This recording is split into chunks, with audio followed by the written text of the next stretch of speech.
अलीगढ़ विचारधारा के सभी तथाकथित इतिहासकारों और तथाकथित विद्वानों ने रूढ़िवादी मुस्लिम इतिहासकारों के लिखे को ठीक या सही करने का सफल प्रयास किया। अपने इस प्रयास में उन्होंने ऐसे ऐसे तर्क दिए कि उनके लिखे को पढ़कर तो ऐसा लगने लगता है कि भारत में किसी भी प्रकार का कोई इस्लाम प्रेरित आक्रमण कभी हुआ ही नहीं।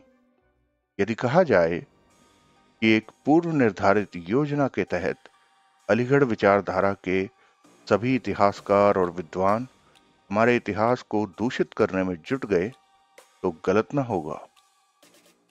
कलम के इन जिहादियों ने सबसे पहले इस्लामी आक्रांताओं की पहचान बदलने का प्रयास किया और उन्होंने इन आक्रांताओं को तुर्क साम्राज्यवादी कहकर संबोधित करना शुरू किया।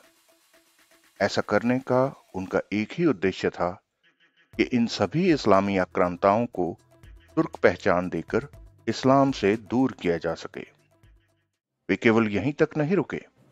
इसके बाद अलीगढ़ विचारधारा के इन तथाकथित इतिहासकारों ने इस्लामी आक्रांताओं द्वारा की गई लूट और बर्बरता को इस्लाम की शिक्षाओं से प्रेरित होने से स्पष्ट इंकार कर दिया और उस लूट और बर्बरता के लिए तथाकथित तुर्कों की मध्य एशियाई खानाबदोश प्रवृत्ति को उत्तरदायी ठहरा दिया।